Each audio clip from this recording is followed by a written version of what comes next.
Friends, இந்த வீடியோவில் வந்து 6th தமிழில் உள்ள செகண்ட் டேர்முக்கான இலக்கண பகுதிகள் வந்து பார்க்க போகிறோம். இதுக்கு முன்னாடி வந்து நம்ம 6th தமிழில் உள்ள ஃபர்ஸ்ட் டேர்முக்கான இலக்கண பகுதிகள் வந்து பார்த்துட்டோம். அது பிளேலிஸ்ட்டில் ஆட் பண்ணியிருக்கேன், பார்க்காதவங்க அதை பாருங்கள். இந்த வீடியோவில் வந்து நம்ம செகண்ட் டேர்முக்கான இலக்கண பகுதிகள் வந்து பார்க்கலாம். ஃபர்ஸ்ட் பாருங்கள், இன எழுத்துக்கள் அப்படிங்கிறாங்க. சில எழுத்துக்களுக்கு இடையே ஒலிக்கும் முயற்சி, பிறக்கும் இடம் ஆகியவற்றில் வந்து ஒற்றுமை உண்டு அப்படிங்கிறாங்க. இவ்வாறு ஒற்றுமை உள்ள எழுத்துக்கள் தான் வந்து இன எழுத்துக்கள் அப்படிங்கிறாங்க. இன எழுத்துக்கள் அப்படின்னா வந்து ஒலிக்கும் முயற்சி, பிறக்கும் இடம் ஆகியவற்றில் வந்து ஒற்றுமை இருக்குது. இவ்வாறு ஒற்றுமை உள்ள எழுத்துக்களை தான் வந்து இன எழுத்துக்கள் அப்படின்னு வந்து சொல்கிறாங்க. 6 வல்லின மெய் எழுத்துக்களுக்கும் 6 மெல்லின எழுத்துக்களுக்கும் வந்து இன எழுத்துக்கள் அப்படிங்கிறாங்க. ஸோ வல்லின மெய் எழுத்துக்களுக்கு இனமாக வந்து 6 மெல்லின எழுத்துக்கள் வந்து இருக்குது அப்படிங்கிற மாதிரி சொல்கிறாங்க. சொற்களில் வந்து மெல்லின மெய்யெழுத்தை அடுத்து தான் வந்து பெரும்பாலும் அதன் இனமாகிய வல்லின எழுத்து வந்து வரும் அப்படிங்கிறாங்க. ஸோ இன எழுத்து அப்படின்னா வந்து ஒற்றுமை உள்ள எழுத்துக்களை தான் இன எழுத்துக்கள் அப்படிங்கிறாங்க. 6 மெல்லின எழுத்துக்களும் 6 வல்லின எழுத்துக்களும் தான் வந்து இன எழுத்துக்கள் அப்படிங்கிறாங்க. எப்பயுமே வந்து என்ன சொல்கிறாங்கன்னா மெல்லின மெய்யெழுத்து அடுத்து தான் வந்து வல்லின மெய்யெழுத்து வந்து வரும் அப்படின்னு வந்து சொல்கிறாங்க. அதுக்கு எடுத்துக்காட்டு தான் இங்குக்கு அப்புறம் தான் இக்கு வரும் அப்படிங்கிறாங்க. இஞ்சுக்கு அப்புறம் தான் வந்து இச்சு வரும். இன்னுக்கு அப்புறம் தான் வந்து இட்டு வரும். ஏன் அப்படின்னா வந்து உங்களுக்கு மெல்லின மெய்யெழுத்து அடுத்து தான் வந்து வல்லின மெய்யெழுத்து வந்து வரும் அப்படின்னு சொல்கிறாங்க. அதுக்கு எக்ஸாம்பிள் பாருங்கள், திங்கள், மஞ்சள், மண்டபம், சந்தனம், அம்பு, தென்றல் அப்படின்னு. ஸோ மெல்லின மெய்யெழுத்தை அடுத்து வல்லின மெய்யெழுத்து வந்து வரும் அப்படிங்கிறத தெரிஞ்சுக்கணும். ஸோ ஒற்றுமை உள்ள எழுத்துக்களை தான் வந்து இன எழுத்துக்கள் அப்படிங்கிறாங்க. 6 மெல்லின எழுத்துக்களுக்கு இனமாக வந்து 6 வல்லின மெய்யெழுத்துக்கள் வந்து இருக்குது அப்படின்னு பார்த்துருக்கோம். அந்த மெல்லின மெய்யெழுத்துக்களுக்கு அடுத்து வல்லின மெய்யெழுத்து வரும் அப்படிங்கிறத ரூல். அதுக்கு எடுத்துக்காட்டு தான் திங்கள், மஞ்சள், மண்டபம், சந்தனம், அம்பு, தென்றல் அப்படிங்கிறாங்க. இதே இடையின எழுத்துக்கள் அப்படின்னா வந்து இ, இரு, இள்ளு, இவ்வு, இள்ளு, இல்லு என ஒரே இனம் அப்படிங்கிறாங்க. ஆ, அ, இ, ஊ, ஊ அதுதான் சொல்ல வர்றாங்க. ஸோ இந்த அவ்வுக்கு இன எழுத்து எப்படின்னு கேட்பாங்க. ஊக்கு ஊ, அவு ஊ அந்த டிஃப்ரென்ஸ் பார்த்துங்க. இதில் வந்து ரொம்ப வந்து நீங்கள் உங்களுக்கு குழப்பறது வந்து 2 தான் இருக்குங்க. ஐ அப்படின்னா வந்து ஐக்கு வந்து ஈ, அவ்வுக்கு வந்து ஊ, இது 2 தான் கொஞ்சம் ஆடாக இருக்குது. அதனால் அதை நல்லா தெரிஞ்சுக்கங்க. அடுத்து பாருங்கள், மெய் எழுத்துக்களைப் போலவே உயிரெழுத்துக்கள்லையும் இன எழுத்து உண்டு. உயிரெழுத்துக்களில் வந்து குறிலுக்கு நெடிலும் நெடிலுக்கு குறிலும் வந்து இன எழுத்துக்கள் அப்படிங்க. நம்ம எப்படி மெய் எழுத்துக்களில் வந்து மெல்லின எழுத்துக்களுக்கு இனமாக வந்து வல்லின மெய் எழுத்துக்கள் இருக்குது அப்படின்னு பார்த்தோமோ, அது மாதிரி உயிரெழுத்துக்களை எப்படி சொல்கிறாங்கன்னா இன எழுத்துக்கள்னா குறில் எழுத்துக்கு நெடில் எழுத்து, நெடில் எழுத்துக்கு குறில் எழுத்து தான் இன எழுத்து அப்படிங்கிறாங்க. குறில் எழுத்து இல்லாத ஐ என்னும், ஏன்னா ஐங்கிறது வந்து ஒரு நெடில் அப்படின்னு நம்ம பார்த்துருக்கோம். குறில் எழுத்து இல்லாத ஐ எனும் எழுத்துக்கு வந்து ஈ என்பது தான் இன எழுத்து. இந்த இடத்துல கொடுத்துருக்காங்க பாருங்க. ஐக்கு இனமானது வந்து ஈ அப்படிங்கிறாங்க. ஔ எனும் எழுத்துக்கு வந்து ஊ என்பது இணை எழுத்தாகும். சொல்லில் உயிரெழுத்துக்கள் சேர்ந்து வருவது வந்து இல்லை அப்படிங்கிறாங்க. சொல்ல வந்து உயிரெழுத்துக்கள் வந்து அடுத்தடுத்து வர்றதில்லை, சேர்ந்து வர்றதில்லை அப்படிங்கிறாங்க. அளபடையில் மட்டும்தான் நெடிலை தொடர்ந்து அதற்கு இனமாகிய குறிலெழுத்து வந்து வரும். ஓதல், தூம், தழி பாருங்கள். அதை நீங்கள் ப்ரொனவுன்ஸ் பண்ணிங்கன்னாவே அது நல்லா தெரியுது. ஏன்னா சொல்ல வந்து உயிரெழுத்துக்கள் வந்து சேர்ந்து வருவது இல்லை. ரொம்ப முக்கியம், அந்த லைனை நல்லா நோட் பண்ணிக்கோங்க. சொல்ல வந்து உயிரெழுத்துக்கள் சேர்ந்து வருவதில்லை, அளபடையில் மட்டும்தான், அதுவும் நெடிலை தொடர்ந்து அதற்கு இனமாகிய குறில் வரும் அப்படிங்கிறாங்க. ஓதல், தூவும், தழி தமிழ் எழுத்துக்களில் ஆயுத எழுத்துக்களுக்கு மட்டும்தான் வந்து இணை எழுத்து வந்து கிடையாது அப்படிங்க. ஸோ நம்ம இணை எழுத்து அப்படின்னா வந்து என்ன சொன்னோம், ஒற்றுமையாக இருக்கணும். ஒலிக்கும் வந்து முயற்சி, அந்த பிறப்பிக்கும் இடம், இது எல்லாமே வந்து ஒற்றுமையாக இருக்க ஒற்றுமை உள்ள எழுத்துக்களை தான் இணை எழுத்துக்கள் அப்படின்னு சொல்லுவாங்க. வல்லின மெய்யெழுத்துக்கள், அதுக்கு இனமாக வந்து மெல்லின மெய்யெழுத்துக்கள் இருக்கிறது தான் இணை எழுத்துக்கள் அப்படின்னு சொல்லுவோம். அதுலேயும் வந்து மெல்லின மெய்யெழுத்துக்களுக்கு அடுத்து தான் வல்லின மெய்யெழுத்து வரும் அப்படின்னு பார்த்துருந்தோம். ஸோ அது வந்து மெய்யெழுத்துக்களுக்கு. உயிரெழுத்துக்களுக்கு என்ன பார்த்தோன்னா குறிலுக்கு இனமாக நெடிலுக்கு இனமாக வந்து குறிலெழுத்தும் வர்றதான் வந்து இன எழுத்துக்கள் உயிரெழுத்துக்களில். அதில் வந்து ரொம்ப டிஃப்ரெண்ட்டாக இருக்குது பார்த்துங்க. ஐக்கு வந்து என்ன இன எழுத்து வந்து ஈ அப்படின்னு வரும்.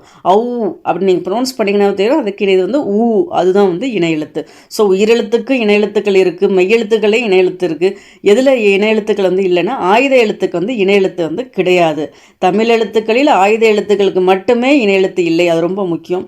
அடுத்து பாருங்கள், சொல்ல வந்து உயிரெழுத்துக்கள் வந்து சேர்ந்து வருவதில்லை, அளபடையில் மட்டும்தான் நெடிலை அடுத்து அதற்கு இனமாகிய குறிலெழுத்து சேர்ந்து வரும். இது கூற்றுகளை வைப்பாங்க, நல்லா நோட் பண்ணிக்கோங்க. ஸோ நம்ம இப்போ வந்து இணை எழுத்து என்ன அப்படிங்கிறத பார்த்துட்டோம். அடுத்து வந்து மயங்கொலிகள் அப்படின்னா என்னென்னு பார்ப்போம். மனம் மனம் மேலே உள்ள 2 சொற்களையும் கவனியுங்கள். உச்சரிக்கும் போது ஏறத்தாழ ஒன்று போலவே ஒலிக்கின்றன, ஆனால் 2க்கும் இடையே பொருள் வேறுபாடு உண்டு அப்படின்னு. ஸோ உச்சரிப்பதில் வந்து எந்த மாற்றமும் இல்லை, ஆனால் அதோட பொருளில் வந்து மாற்றம் இருக்குது அப்படின்னு சொல்ல வராங்க. இவ்வாறு உச்சரிப்பில் சிறிதளவு மட்டுமே வேறுபாடு உள்ள ஒலிகளை தான் வந்து மயங்கொலிகள் அப்படிங்கிறாங்க. ஸோ உச்சரிப்பதில் சிறிதளவு வேறுபாடு உள்ள ஒலிகளை தான் வந்து மயங்கொலிகள். ந ந ந, ல ழ ல, ர ர ஆகிய 8 வந்து மயங்கொலி எழுத்துக்கள். ஸோ மயங்கொலி எழுத்துக்கள் மொத்தம் எத்தனை அப்படின்னா வந்து 8 எழுத்துக்கள் தான் வந்து மயங்கொலி எழுத்துக்கள் அப்படிங்கிறாங்க. ஸோ அந்த எழுத்துக்கள் வந்து பிறக்கும் இடங்கள் வந்து ரொம்ப முக்கியம் பார்த்துங்க. ந ந ந எழுத்துக்கள். ஃபர்ஸ்ட் நான் வந்து பாருங்கள் 3 சொல்லி நா. அது என்ன சொல்கிறாங்கன்னா, நாவின் நுனி மேல்வாய் அன்னத்தின் நடுப்பகுதியை தொடுவதால் நகரம் பிறக்கின்றது அப்படின்னு. ஸோ நாவின் நுனி மேல்வாய் அன்னத்தின் நடுப்பகுதியை தொடுவதால் நகரம் பிறக்கின்றது. இதே 2 சொல்லின அப்படின்னா வந்து நாவின் நுனி மேல்வாய் அன்னத்தின் முன்பகுதியை தொடுவதால் நகரம் பிறக்குது. நடுப்பகுதியை தொடுவதால் 3 சொல்லி நா பிறக்கிறது அப்படிங்கிறாங்க. இதே மேல்வாய் அன்னத்தின் முன்பகுதியை தொடுவதால் 2 சொல்லி நா வந்து பிறக்கின்றது அப்படிங்கிறாங்க. நாவின் நுனி மேல்வாய் பல்லின். ஃபர்ஸ்ட் பாருங்க, ரெண்டுமே வந்து மேல்வாய் அன்னத்தின்னு கொடுத்துருந்தாங்க. இந்த நக்கு என்ன சொல்றாங்க, நாவின் நுனி மேல்வாய் பல்லின் அடிப்பகுதியை தொடுவதால் நகரம் பிறக்கின்றது அப்படிங்கிறாங்க. நல்லா புரிஞ்சுக்குங்க, என்னென்ன வார்த்தைகள் வந்து ரொம்ப முக்கியம். 3 சொல்லி ந அப்படின்னா நாவின் நுனி மேல்வாய் அன்னத்தின் நடுப்பகுதியை தொடுவதால். இதே 2 சொல்லி ந நாவின் நுனி மேல்வாய் அன்னத்தின் முன்பகுதியை வந்து தொடுவதால் வந்து நகரம் பிறக்கிறது. இதே லாஸ்ட் ந பாருங்க, நாவின் நுனி மேல்வாய் பல்லின், அண்டர்லைன் பண்ணிக்கோங்க, பல்லின் அடிப்பகுதியை வந்து தொடுவதால் வந்து நகரம் பிறக்கின்றது. இட்டு இன்ன இத்து இந்து இரு இன்ன ஆகியவை வந்து இணை எழுத்துக்கள் அப்படிங்கிறாங்க. ஸோ அதான் இணை எழுத்துக்கள் அப்படின்னாவே நம்ம என்னென்னு பார்த்துட்டோம். இந்த இணை எழுத்துக்களை கொண்டு டகரத்தை அடுத்த நகரம் டன் நகரம் என்றும், தகரத்தை அடுத்து வரும் நகரம் தன் நகரம் என்றும், ரகரத்தை அடுத்து வரும் நகரம் ரன் நகரம் என்றும் அழைக்கப்படுகிறது. சொற்களில் 3 சொல்லினா 2 சொல்லினா இடம்பெறும் வகை சொல்கிறாங்க. ட என்னும் எழுத்துக்கு முன் இன் வரும் கண்டம் வண்டி நண்டு. ர என்னும் எழுத்துக்கு முன் இன் வரும் மன்றம் நன்றி கன்று. நம்ம இதில் என்ன பார்த்துருக்கோம், மயங்கொலி எழுத்துக்கள் மொத்தம் எத்தனை 8 எழுத்துக்கள் பார்த்துருக்கோம். அதில் என்னென்ன மயங்கொலிகள் இருக்குது, 3 சொல்லினா 2 சொல்லினா ந ள ழ ல ர ர, இதுதான் மயங்கொலி எழுத்துக்கள். அதில் அந்த 3 சொல்லி நாவின் நுனி மேல்வாய் அன்னத்தின் நடுப்பகுதியை தொடுவதால் பிறக்குது. 2 சொல்லி நா வந்து மேல்வாய் அன்னத்தின் நாவின் நுனி மேல்வாய் அன்னத்தின் வந்து முன்பகுதியை தொடுவதால் நகரம் பிறக்கிறது. நாவின் நுனி வந்து மேல்வாய் அன்னத்தின் மேல்வாய் பல்லின் அடிப்பகுதியை தொடுவதால் நகரம் பிறக்கின்றது. ரொம்ப முக்கியம், நோட் பண்ணிக்கோங்க. நகரம் வரவேண்டிய இடத்தில் நகரம் எழுதப்படுமானால் பொருள் மாறுபடும் என்பது.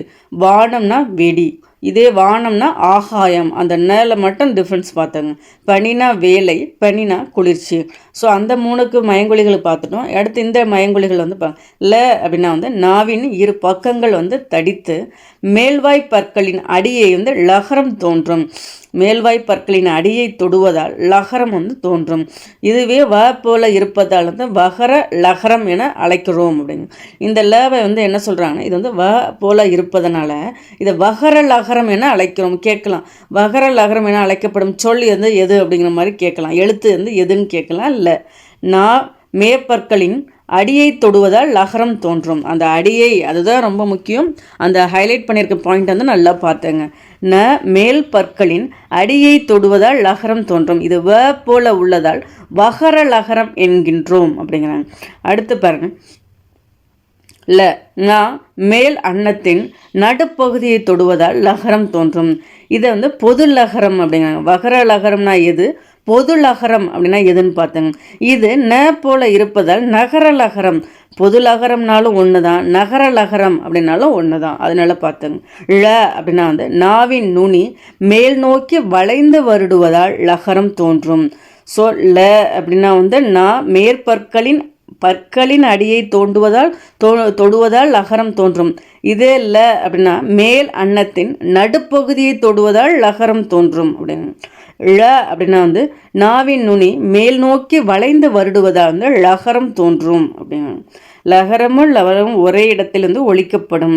ழ தமிழுக்கே சிறப்பானது, எனவே இதனை சிறப்பு லகரம் அப்படிங்க. வகர லகரம் அப்படின்னா இல்லை, பொது லகரம் அப்படின்னா, நகர லகரம் அப்படின்னா இல்லை. சிறப்பு லகரம் அப்படின்னா எதுன்னு பார்த்தேங்க. ம போல இருப்பதனால் இதை மகர லகரம் என்றும் வந்து அழைக்கிறோம். சிறப்பு லகரம்னாலும் ஒன்று தான், மகர லகரம் அப்படின்னாலும் ஒன்று தான். நல்லா நோட் பண்ணிக்கோங்க. மகர லகரம்னா ஃபர்ஸ்ட்டில், பொது லகரம் அப்படின்னா நகர லகரம் அப்படின்னா இந்த ல, சிறப்பு லகரம் மகர லகரம் அப்படின்னா ல அப்படிங்க. பொருள் வேறுபாடு உணர்க. விலை அப்படின்னா பொருளின் மதிப்பு தான் வந்து விலை அப்படிங்க. இதே விலை அப்படின்னா வந்து உண்டாக்குதல். விலை அப்படின்னா வந்து விரும்பு. அந்த விலையை எத்தனை டிஃப்ரென்ஸ் இருக்குன்னு பார்த்துங்க. விலைனா பொருளின் மதிப்பு, விலைனா உண்டாக்குதல், விலைனா விரும்பு. இலை அப்படின்னா வந்து செடியின் இலை தான் வந்து இலை அப்படிங்கிறாங்க. இது இன்னொரு இலை அப்படின்னா வந்து மெலிந்து போதல் தான் வந்து இலை. இலை அப்படின்னா வந்து நூல் இலை. ஸோ வந்து நம்ம 3 பார்த்துருக்கோம், 3 வந்து பார்த்துருக்கோம் மயங்கொலிகள். மொத்தம் மயங்கொலி எழுத்துக்கள் வந்து மொத்தம் வந்து 8 இருக்குது அப்படின்னு வந்து பார்த்துருக்கோம். இதில் நம்ம 6 வந்து பார்த்துட்டோம். அடுத்து ர பார்த்துங்க. நாவின் நுனி மேல் அன்னத்தின் முதல் பகுதியை தொட்டு வருடுவதால் ரகரம் தோன்றுகிறது. இது இடையின எழுத்து என்பதனால் இதை இடையின ரகரம், வகர லகரம், சிறப்பு லகரம், பொது லகரம் இதெல்லாம் நம்ம பார்த்துருக்கோம். நல்லா இங்கே பார்த்துங்க. அடுத்து இந்த இதில் என்ன சொல்கிறாங்கன்னா ரகரம், இடையின ரகரம். இடையின எழுத்துங்கிறதுனால இதை இடையின ரகரம் அப்படிங்கிறாங்க. நாவின் நுனி மேல் அன்னத்தின் முதல் பகுதியை தொட்டு வருடுவதால் இது வந்து ரகரம் அப்படிங்கிறாங்க. இதே இந்த ரன்னா நாவின் நுனி மேல் அன்னத்தின் மையப்பகுதியை உரசுவதால் ரகரம் தோன்றுகிறது. இது வல்லின எழுத்து என்பதால் வல்லின ரகரம். இடையின ரகரம் அப்படின்னா இந்த 3 சொல்லி இந்த போட்டிருந்தா அது வந்து வல்லின ரகரம். வல்லின எழுத்து வருவதால் கசட தபர அப்படின்னு வந்து சொல்கிறோம்ல, அந்த வல்லின எழுத்து என்பதால் இதை வல்லின ரகரம் அப்படிங்கிறாங்க. ஒவ்வொரு இதுக்குமே சிறப்பாக கொடுத்துருக்காங்க பார்த்துங்க. நாவின் நுனி மேல் அன்னத்தின் முதல் பகுதியை தொட்டு வருவதால் ரகரம் தோன்றுகிறது. நாவின் நுனி மேல் அன்னத்தின் மையப்பகுதியை உரசுவதால் ரகரம். இது வந்து வல்லின ரகரம் அப்படிங்கிறாங்க. ஸோ இன எழுத்துக்கள் பார்த்துருக்கோம், மயங்கொலிகள் வந்து பார்த்துருக்கோம். அடுத்து சுட்டெழுத்துக்கள். இது வந்து இயல் 3 வந்து இலக்கணம். சுட்டெழுத்துக்கள் அப்படின்னா வந்து அவன், இவள், அங்கு, இங்கு, அந்த, இந்த ஆகிய சொற்களை கவனியுங்கள். அவை ஒன்றை சுட்டி காட்டுகின்றன. இவ்வாறு சுட்டி காட்டுவதற்கு அந்த சொற்களின் முதல் அமைந்துள்ள அ, இ ஆகிய எழுத்துக்களே வந்து காரணமாகும்.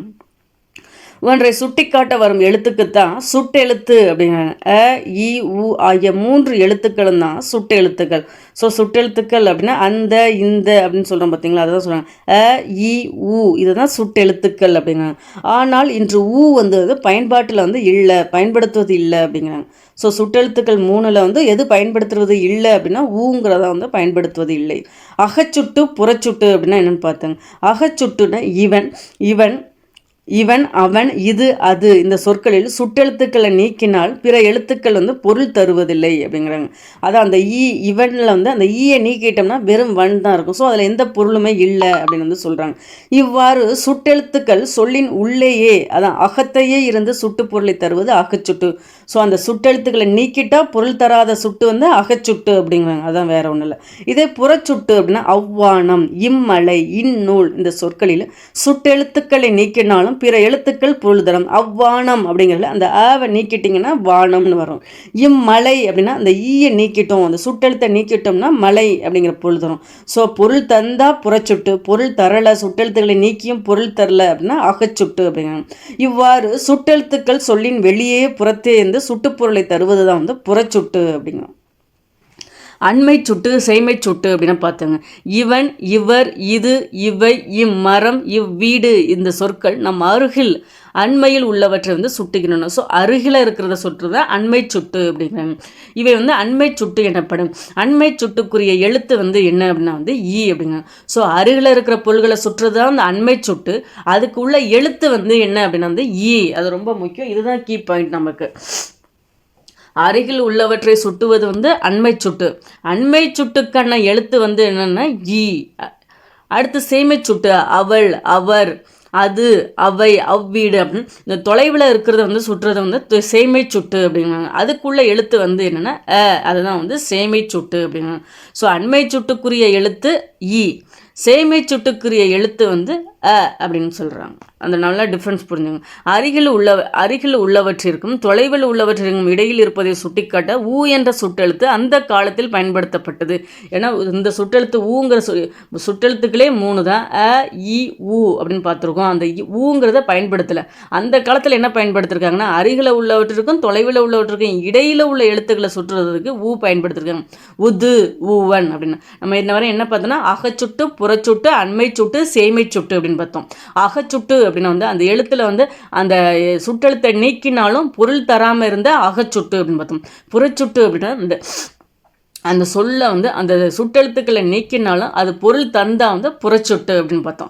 அண்மை சுட்டு அப்படின்னா வந்து அருகில் உள்ளவற்றை சுட்டி காட்டுறது தான் அண்மை சுட்டு.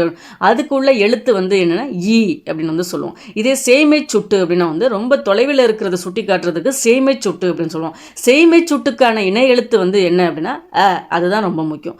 இதே ஊ அப்படின்னா வந்து என்ன சொல்கிறாங்க அப்படின்னா அருகில் உள்ளவற்றுக்கும் தொலைவில் உள்ளவற்றுக்கும் இடையில் உள்ளதை சுட்டி காட்டுறது தான் ஊ அப்படின்னு சொல்லுவாங்க. ஆனால் அது இப்போ தற்காலத்தில் வந்து அது பயன்பாட்டில் இல்லை. சுட்டு திரிபு அப்படின்னு என்னன்னு பார்த்துங்க. அம்மரம், இவ்வீடு ஆகியவை புறச்சுட்டுக்கள் என்பதை அறிவோம். ஏன் அப்படின்னா வந்து அந்த அவை நீக்கினாலும் மரம், ஈயை நீக்கினாலும் வீடு, அந்த சுட்டெழுத்துக்களை நீக்கினாலும் பொருள் தந்தால் அது புறச்சுட்டு. இந்த சொற்களை அந்த மரம், இந்த வீடு என்றும் வழங்கலாம். ஸோ இதைத்தான் சுட்டு திரிபு அப்படிங்கிறாங்க. ஈ ஆகிய சுட்டெழுத்துக்கள் மாற்றம் பெற்று திரிந்து அந்த இந்த என வழங்குகின்றன. இவ்வாறு ஈ ஆகிய சுட்டெழுத்துக்கள் அந்த இந்த என திரிந்து சுட்டுப்பொருளை தருவது வந்து சுட்டு திரிபு. சுட்டு திரிபு அப்படின்னா என்னன்னு பார்த்துருங்க. அந்த மரம், இந்த வீடு அப்படின்னு வர்றதுனால சுட்டு திரிபு அப்படிங்கிறாங்க. வினா எழுத்துக்கள் பாருங்க. வினா பொருளை தரும் எழுத்துக்களுக்குத்தான் வினா எழுத்துக்கள் என்று பெயர். சில வினா எழுத்துக்கள் சொல்லின் முதலில் இடம்பெறும், சில வினா எழுத்துக்கள் வந்து சொல்லின் இறுதியில் வந்து இடம்பெறும் அப்படிங்கிறாங்க. ஸோ வினா எழுத்துக்களை எத்தனை வந்து எழுத்துக்கள் வந்து இருக்குது வினா எழுத்துக்கள்னா 5 எழுத்துக்கள் வந்து வினா எழுத்துக்கள் வந்து இருக்குது.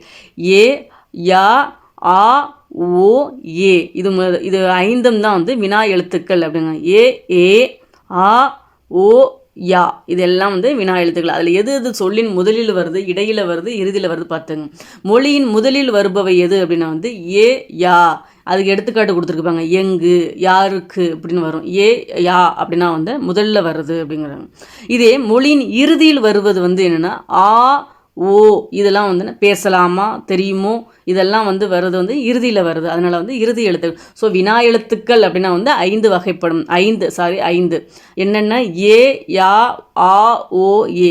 இதில் முதல்ல வருவது ஏ, யா, இறுதியில் வருவது ஆ, ஓ. மொழி முதலிலும் இறுதியிலும் வருபவை ஏ அப்படிங்கிற ரொம்ப முக்கியம்.